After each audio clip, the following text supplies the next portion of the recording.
straight to what I felt the Lord wanted me to present and talk about. I wanted to kind of build into it, but we're going to jump straight to it because there's something that He wants to accomplish here, I believe, when it's done, before we're done.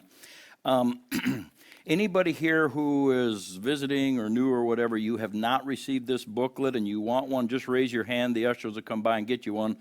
Just keep your hand up long enough. We're doing a study on love, so this is where we're coming out of, and I was going to go to page 15 and then transition because it kind of works in really well with where we're at, but I'm going to skip going to page 15. I'm going to go straight to the transition, and we're going to do something here that's a little bit different, and that is this. I'm going to ask for a little bit of interaction, a little bit of feedback, and it's based around this. I'm going to poke a bit this morning at the perception of what agape love is.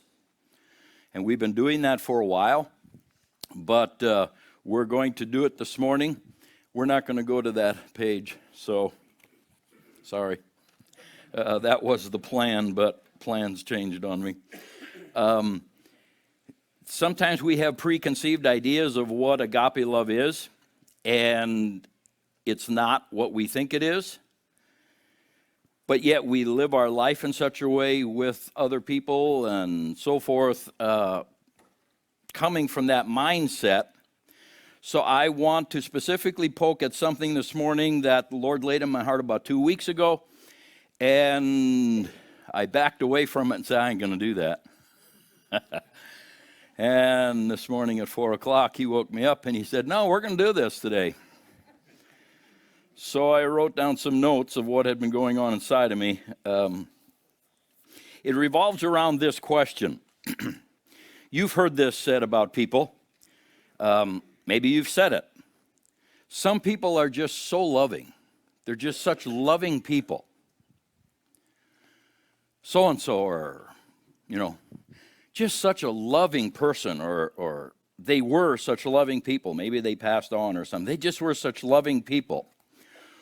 What qualifies a person, or what are the characteristics that come to your mind when you hear that? And I'm wording this in a certain way because I may poke at some of the things you say. So when you say it, I want you to not be bearing your heart with me because I might poke you in your heart then. I want you to say it from, well, if I hear somebody saying about somebody, they're just such loving people. This is what I think they're saying. This would be the qualities or the characteristics that I think they're talking about. Why do we view, just another way of saying it, why do we view some people as loving, they're just so loving, and others are not? What's the characteristics, what's the qualities? I've got my pen out from my little survey we're taking right here. I'm going to write your answers down. What would you say makes some people so loving and others are just not so loving? They love the unlovable. Pain. Okay, you're going to have to go slow so I can write them down. Love the unlovable. I won't dig any deeper into that. You said pain? What does that mean? What do you mean? It's difficult for people to love from a place of pain. Okay, so if they're not loving, it's probably because they're wounded? Yes. Is that what you're saying? Okay, so I'm good with that. That's a concept I'm good with. The question I'm after is what causes someone to be perceived as so loving? Patience? Okay, patience, compassionate. Okay, slow down. I'll never keep up. Patient, compassionate, kind, forgiving. Non-judgmental. Pardon me? Okay, non-judgmental. Peaceful, even-tempered.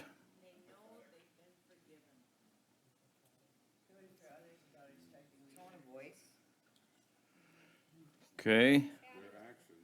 voice tone, actions. Pardon me?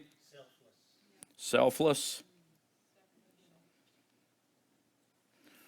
Selfless, sacrificial. Accept you as you are. Caring, you said? Furthering each other along in your growth patterns or paths. Caring, okay. Empathy. Putting others before them. Okay. Prefer others. Okay. We got a good group here. Now, if we wanted to really understand these, we would have to go through and pick them apart. Like to love the unlovable. Well, who's unlovable? Who are we talking about? Person sitting beside you, or, what are we qualifying as unlovable? People who just grind us a little bit, or? Because in reality, now stop and think about that. Now, I'm not, like I said, speak not from your hearts, because I'm going to poke at some of these. Loving the unlovable. Do you actually think God looks at anybody and says that person is unlovable? No. Then why do we?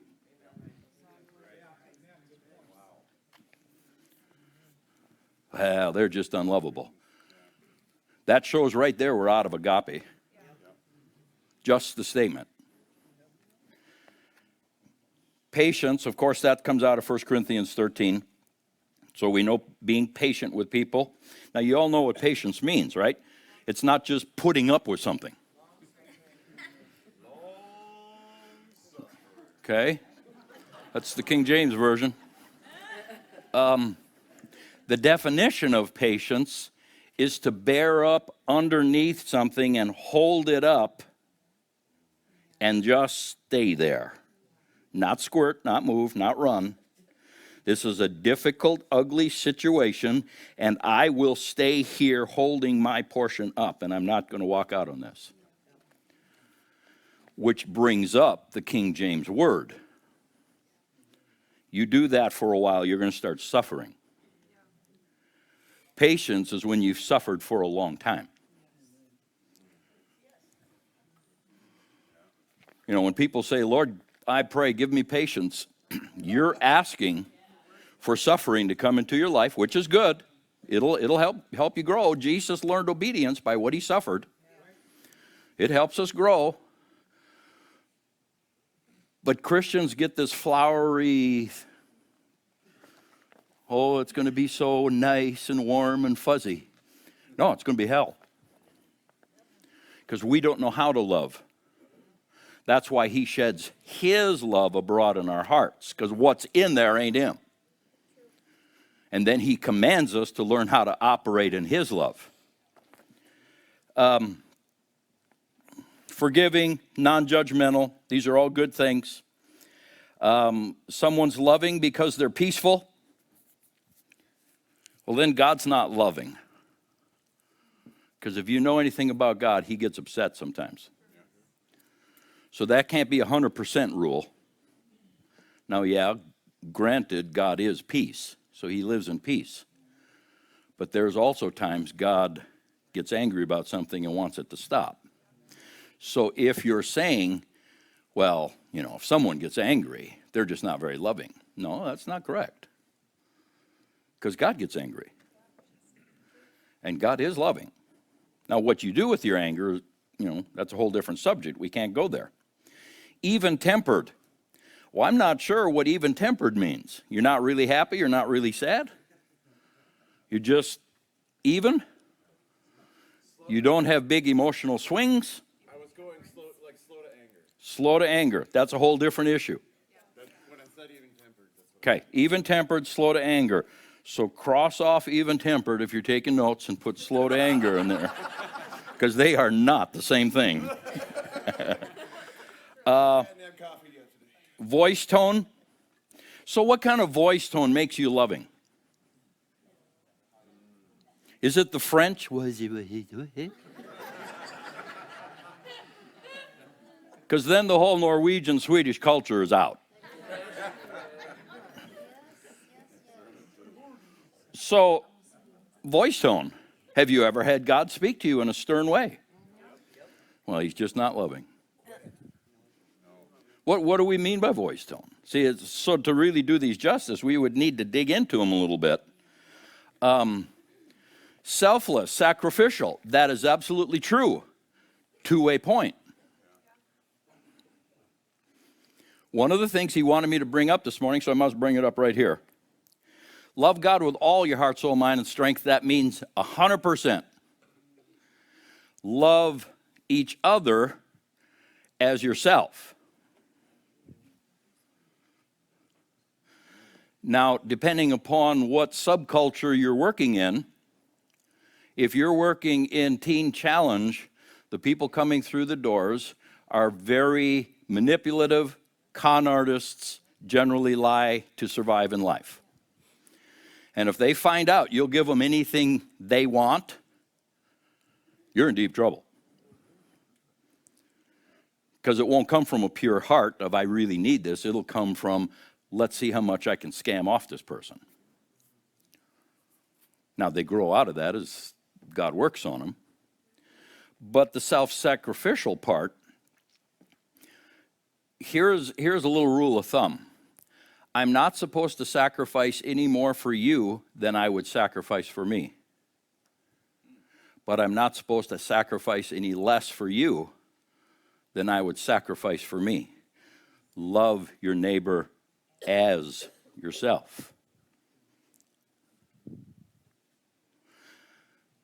I need to invest time in you, and I need to invest time in me.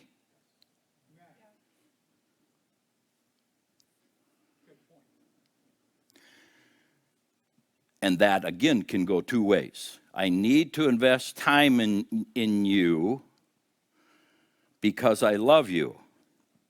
But I need to invest time in me because I love me. So the thought behind that, if I'm supposed to love you as me, here is something he asked me a question this morning, and I don't know if I have the right answer to it, because I haven't had a long time to really look at the word and spill over it. But he asked me this question. He said, in the time that is your time, and of course, if you're retired, you have a lot of your time. Okay, just throw that in. But in the time that you consider your time, if you love someone else as yourself, if this is supposed to be equal, should you be investing half of that time into other people's lives and then half into your own? You know, that's a big question. Because we look at our time as our time. I don't have time to do much with other people because it's all my time. Well, then that's not agape love. Is it? Can you imagine? This was the thought that went through my mind. Can you imagine how we would turn this world upside down if everybody who's retired would take half of their time and invest it in ministry in people? Can you imagine? And all the retired people said, nothing. I don't want to do that. Why? No, you don't.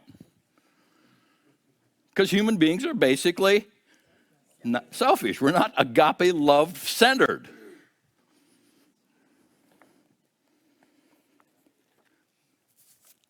And these are all good answers. But we're in church. And I know for a fact that some of these answers come from your head, not your heart. Because we're in church, and that's okay.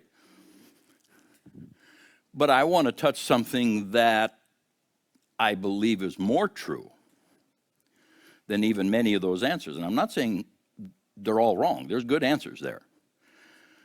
But most of the time, The reason we declare someone to be a loving person or not a loving person is how they make us feel. I asked Mary that question. She said, it's the dopamine hit. It's the feel-good chemical. And if you will make me feel good, you are such a loving person. And if you don't make me feel good, you're not such a loving person. Now, I've noticed something. In this couple of weeks, I've thought about this. I've noticed something. People who generally are viewed as being very loving are a certain personality type. Stop, think about this.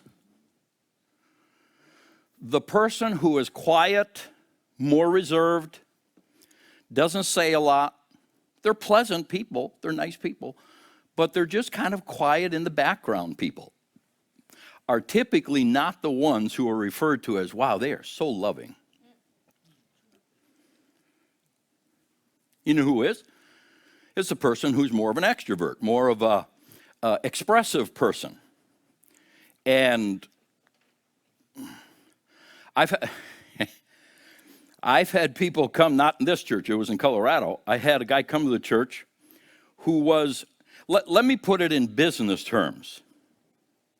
A loving person is a good salesman. Let's go to business side of life. Because I had somebody walk through the door who was a good salesperson. And you know, what do? Well, they mingle with everybody, and they're right out there. And, hey, how are you doing this morning? And I'm so-and-so, I've never been here before. And I had a couple comments. Wow, they're a loving person. Now, here's the monkey wrench to throw into that wheel. They weren't saved. They weren't saved. They hadn't gotten saved yet. But the body of Christ was already labeling them as a very loving person. Why? Their personality. They knew how to make you feel good. Has nothing to do with love. You do me a favor and bring 1 Corinthians 13 up. If you can put the whole section of the 3 verses on love up. If you can't, the first 2 would be great. You will notice when Paul describes love, making someone feel good is not part of the description. But if someone will make us feel good, I had someone share with me this a few years back. They were on a road trip. They were a single lady on a road trip. She was in a different state, and she blew a tire. So she pulled into this. It sold tires, and it was a mechanic shop and so forth. And she said, the guy was just so nice. And I thought, oh, here we go. The guy was just so nice, and he was so concerned about me and that I'd be taken care of. And he sold me a brand new set of tires for this amount of money, and I just thought it was so great. He took care of me so well. I said, what did you pay? I paid this amount of money. He charged her 50% more than your average tire place because she was out of state and he was a good salesman. And she walked out of there feeling loved that he ripped her off.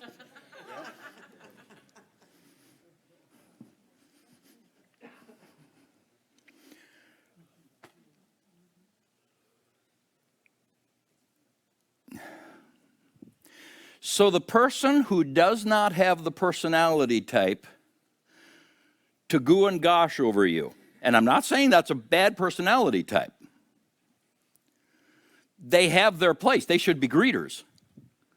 They should be welcomers. They operate well with people. So let's take that person and let's compare them to, in a church. Let's do it in a church. Let's compare them to the typical maintenance guy or the typical tech person. We won't look over there. Just the typically, I'll talk over here for a while. Typically, people who are more engineer-minded, more mechanically minded, more tech-savvy, are not the ones we look at and say, wow, they're loving people. Something wrong with them? No, it's our measurement of love. They're not making us feel good. They're busy making sure the furnace feels good and it's running, and that the computer is feeling good and it's working. And sometimes we don't look at them as being loving, but we label them something else. So then that kind of personality is just out. They can never be loving.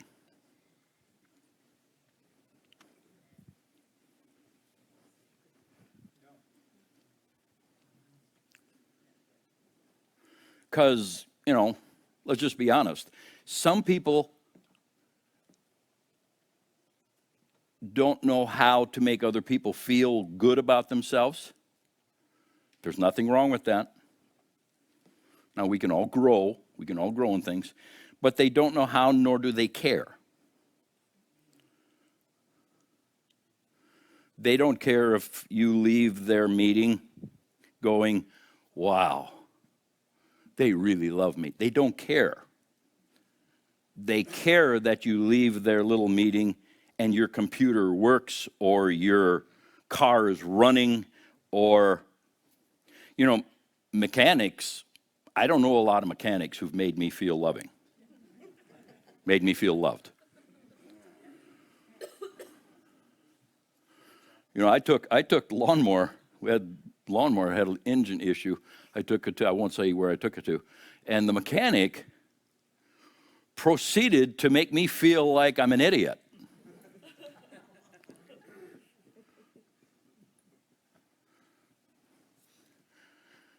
He was just listing off the things that he saw that he didn't like. And it did not make me feel good about myself. Now, he could have been kinder. I agree with that. He could have bragged less, because he did brag some about how he does things. So we can all grow. But in his mindset, he's not the personality who's a salesperson. He's just not. He's got the personality of, here's what's broken, I can dig into this and I can fix anything. Get out of my way. That's kind of his personality. Now, that personality can grow in love too. I'm not saying that that's God. What I'm saying is, we have to watch out that we don't stereotype being a loving person is when you're a person who makes me feel good. That is not the basis for being a loving person. That is the basis for being a loving person.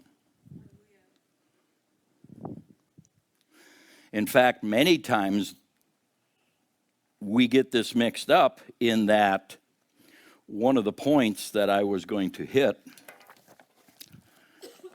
on page 15 is, could you bring up Luke 6, verse 32 through 35? Love does good for our enemies. It's number 3 on page 15. Love does good for our enemies and lends to them without expecting anything in return. That's what's going to be in that verse when he brings it up. Which, without expecting anything in return, causes it to be an unconditional love.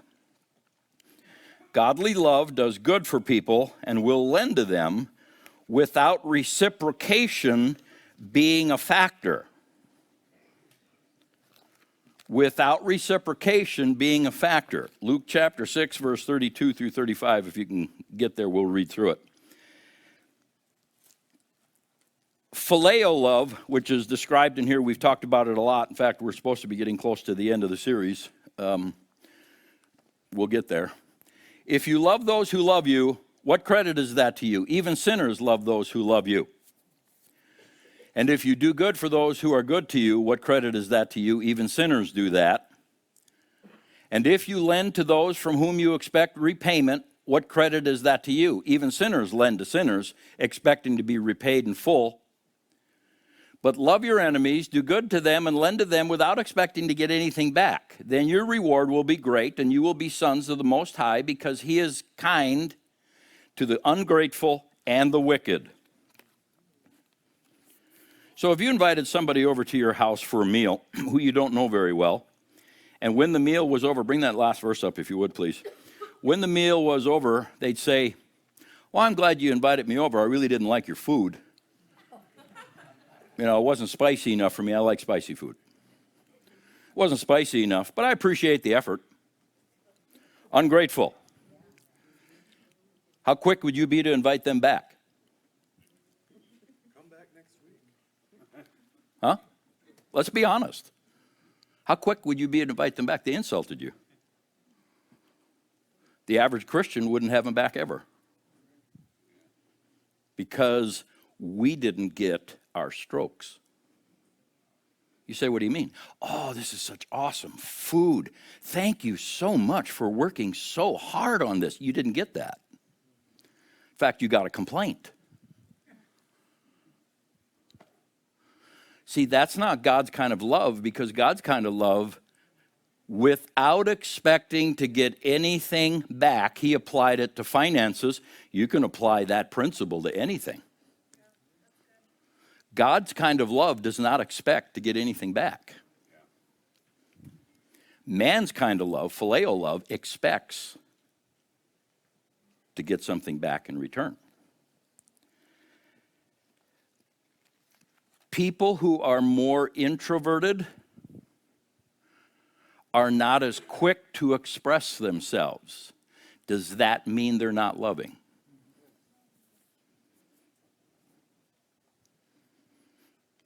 Can you go back to the 1 Corinthians 13 one? People who are more quiet. Can a quiet, more introverted person be patient and kind and not envy? But it's going to look totally different than an extrovert would make it look. Right? Don't look at people and confuse personality with love. That is the main point this morning. Because there are people who are extremely loving, who are solid as the day is long, who are dependable, who are faithful, but never get the credit for being loving at all. Meh, so-and-so. And then there's people who are very outgoing and very solid and very dependable and etc. And, oh, they're such loving people. But I have noticed one thing, and this is not true across the board, but it is kind of go with the personality thing. If I had to hire somebody to just turn something over, turn a job over to them, and I leave for a year and come back, of those two personalities, do you know which one I would hire? The quiet one. Not saying the other one can't be dependable and solid, but my experience is many times the people who discover they can make you feel good about yourself schmooze you.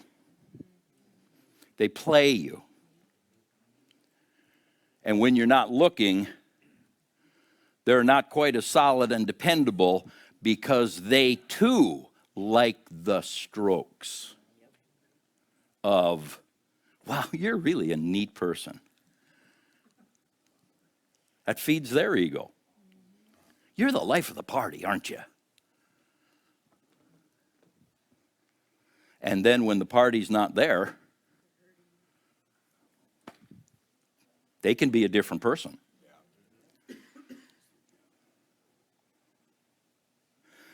So the point that I believe that God wants to make this morning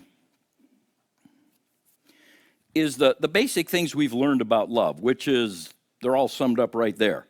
But wishing and getting involved for the next person's best, wanting the best for other people, wanting to see them prosper, wanting to see them healthy, wanting to see them succeed, wanting the best for them, and having empathy. Putting yourself in their place before you engage. Trying to say, Holy Spirit, show me what they're feeling. Show me what they're thinking, where they're coming from. Help me understand them so I can actually really love them. Rather than presume, well, I know what they're thinking. They just need a good whap on the back of the head. And blah, blah, blah, blah. I love them enough to do it. You know, it's like, okay. Do you have any clue where they're coming from? Well, pretty much I do. And where did you get it from? Well, I just know. No, empathy says, God, show me. Help me to get into their feelings, into their thinking, into their mindset.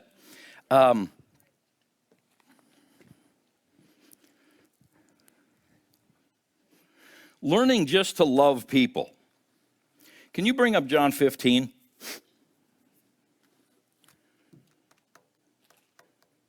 He pointed something out to me out of this morning that I'm sure I knew before and probably forgot, so it was a good refresher. John 15, verse number 9. Do the NIV if you would.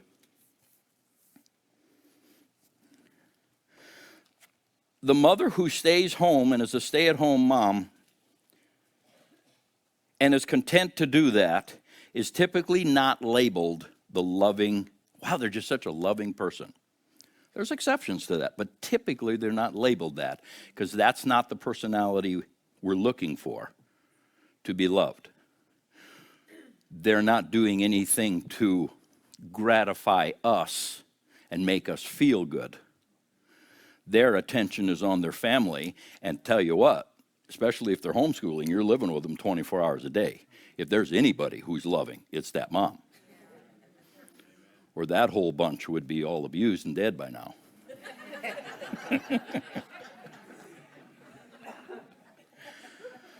But they're typically not seen that way.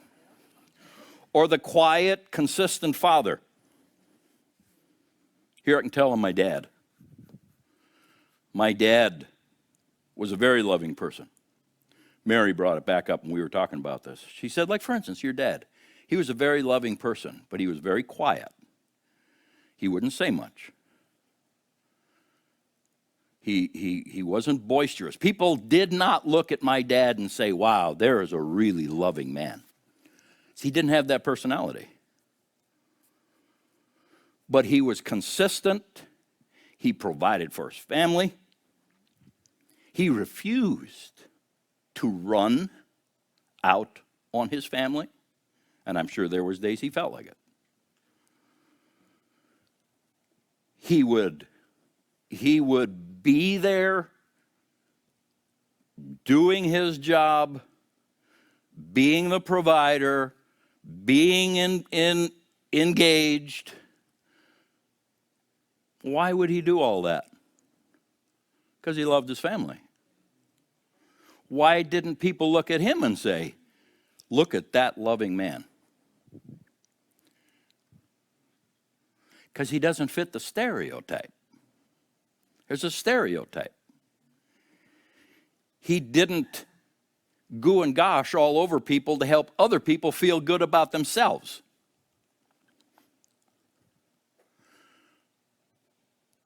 But what he was not loving? No, absolutely not. I'd totally take issue with that. Look at this. I want to point something out to you. As the Father has loved me, so have I loved you. Now, this is all a mixture of agape and agapeo until down to verse number 19, I believe. Yeah. So it's all agapeo, agape. Agapeo is the mindset of love. Agape is the action of love. As the Father has loved me, so I have loved you. Now remain in my love. Next verse. If you obey my commands, you will remain in my love, just as I have obeyed my Father's commands and remain in his love. Next verse. I have told you this so that my joy may be in you and that your joy may be complete. Verse 12. My command is this: love each other as I have loved you. Now that's big right there with where he's going. Love each other as I have loved you. So keep that in the back of your mind. Verse 13.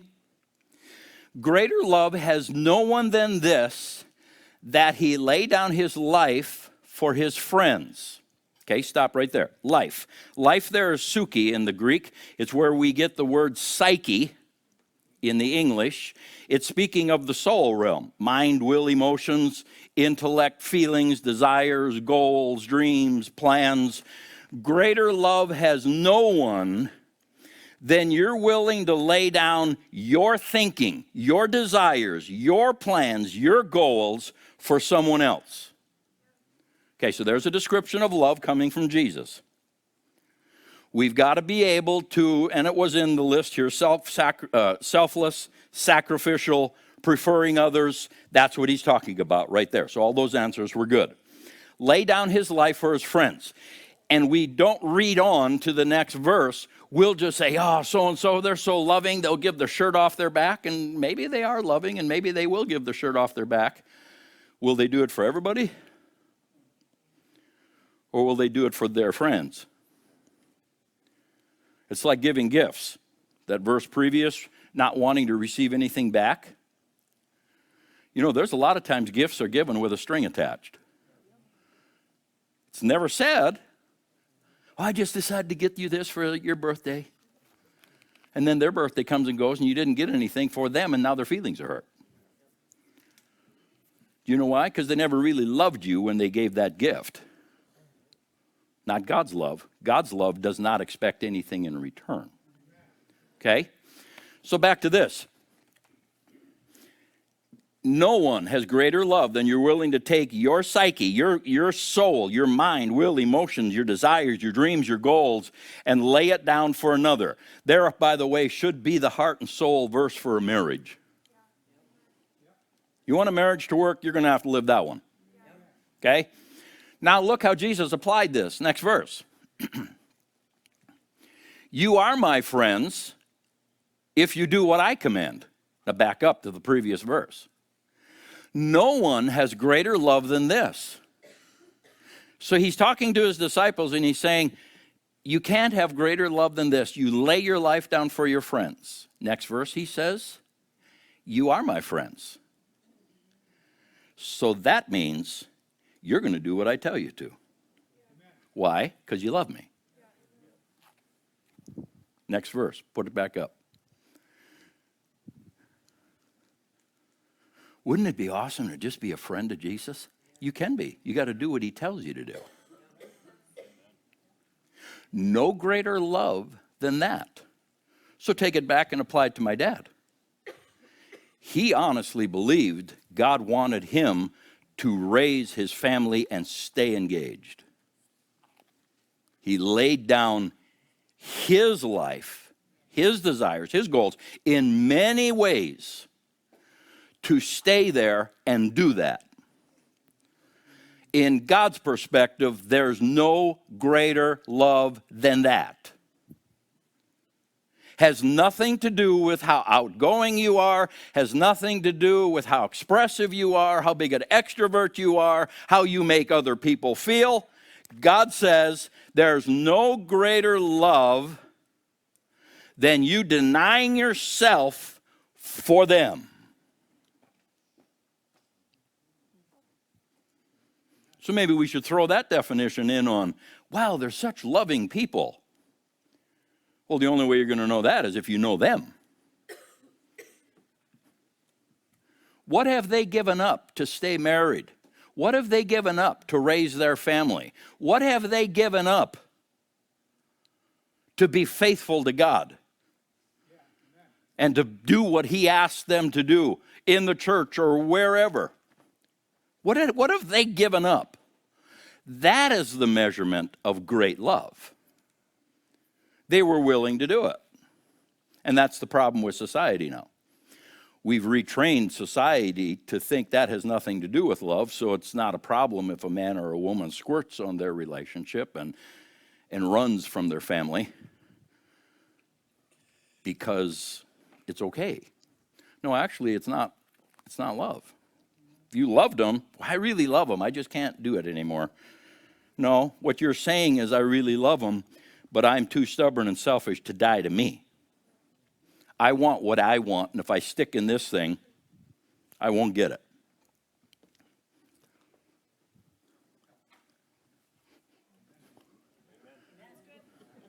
You've all felt it.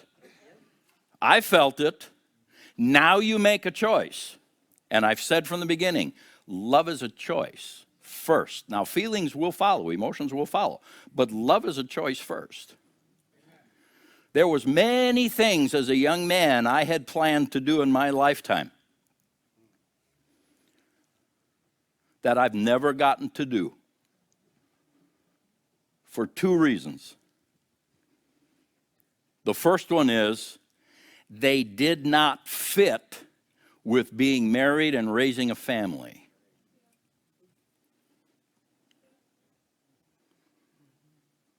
And number two, they did not fit with what God asked me to do. You know, I brought this one up before. I'll bring it up again because I'm at that age now.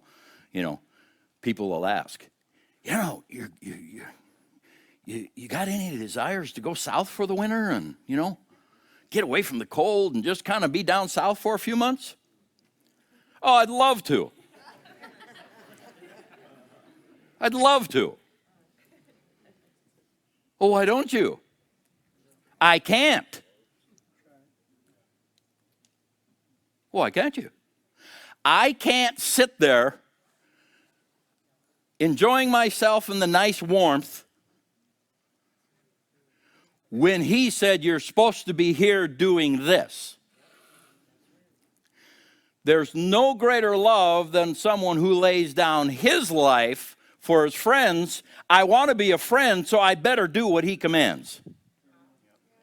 He wants me here, I better stay here. See, that's the measurement of love. Or one of them. Go on to, he goes through a few things. Let's skip them. Jump down to verse number 19. I think we can just jump right in and read this. If you belong to the world, it would love you. That word is phileo. It's the selfish, emotionally based love. If you belong to the world, it would phileo or love you as its own. As it is, you don't belong to the world, and I've chosen you out of the world. That is why the world hates you.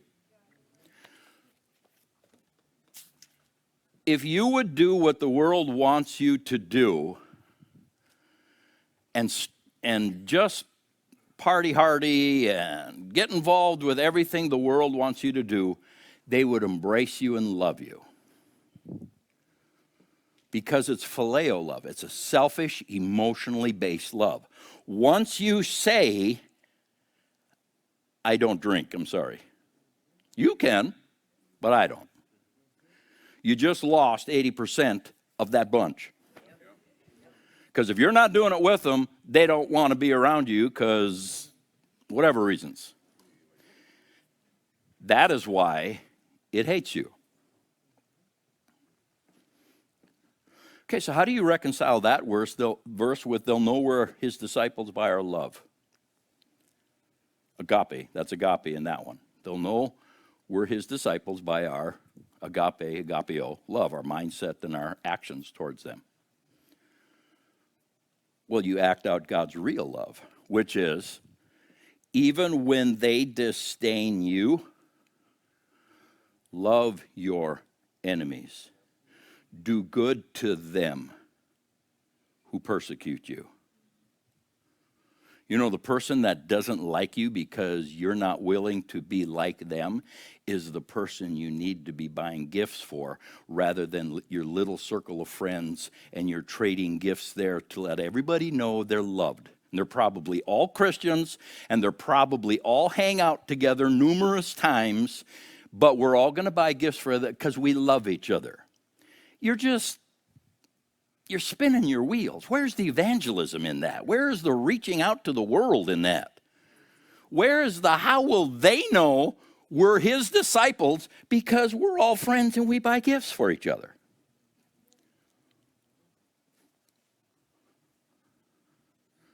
You know need to buy a gift for? The person who wants nothing to do with you because you won't party with them. Yeah, but they don't like me. Exactly. So heaps and burning coals of fire on their head. That's what Scripture calls it. Be kind, be nice, be loving, invest yourself. Well, why would I do that? They want nothing. They want nothing to do with me. So what you're saying is, I'll get nothing back. So why would I give something to them? That is not agape love. That's phileo, that's selfish. I ain't gonna give anything to them. They already told me they don't like me. What does like have to do with it? See, I'm poking at our preconceptions of what we call love, and it's actually self-serving emotionalism. And when it makes us feel good and it serves us, we're so loving. But yet the person who walked away from you, we won't invest any time into them because, well, how dare they? I'm just trying to serve God here. And they didn't want anything to do with me because of my lifestyle. Well, how about you reach out to them? Well, they don't want my gift. Well, bring another one next time. And offer to take them out for a meal. Until they stop and ask, why are you doing this? I don't even like you. Why do you keep coming at me? Because I love you. And I see potential in you, and I want to be your friend. See, now we might actually reach somebody for Jesus. Amen. But that kind of love doesn't come natural. It has to be commanded. So I say all that to come to this point. For some of us, so listen here now, listen up. You've tried to be a loving person. You've tried to fit in. You've tried to be that one who's accepted. Could have been in church, could have been in your family. I don't know. But you have tried, but you've been given the message, you don't measure up. And it's crushed you. This is not just a hurt feeling. This has crushed you.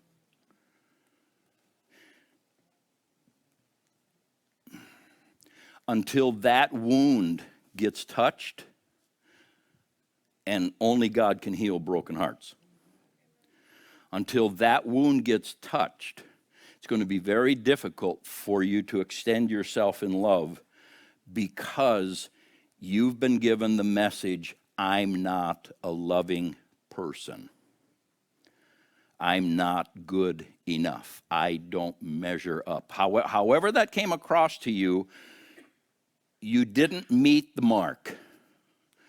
And that message was given to you. And no matter how hard you tried, you seemed to fail. And yet so-and-so can come along, and they've got this certain bubbly personality, and they're just welcomed with open arms, and they're all loved, and they're such a loving person, and you come along being who you are, and it's like, you just know, it's like, yeah, who am I? That God wants to touch, or it's going to be a shackle around you, and it'll stop your growth, because you yourself will count yourself out, because I'm not the right kind of personality. I don't have I don't act like they act. I don't do what the people do who are so loved and accepted. I'm just a loser. I'm just out. Why try?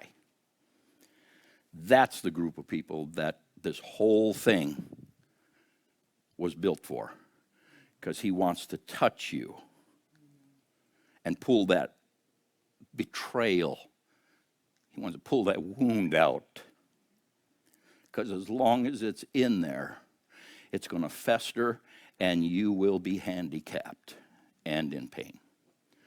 So whoever that person or those people are, Come join me. I want to pray with you.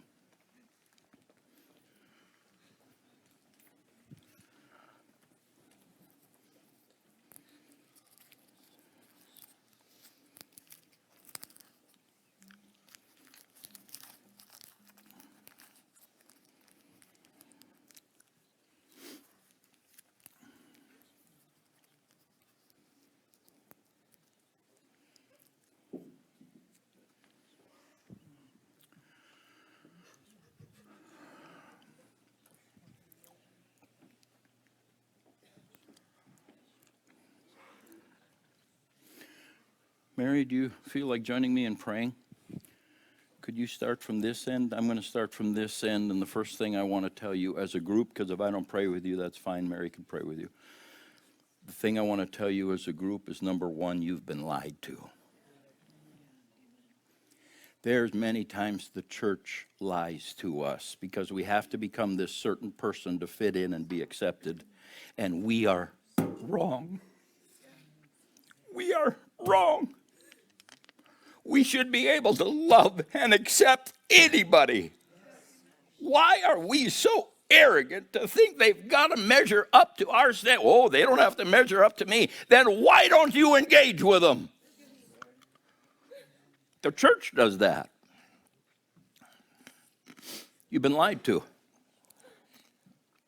And you've been wounded. And we're just going to simply pray the lie comes off and you begin to see yourself how God sees you. And the wound gets healed.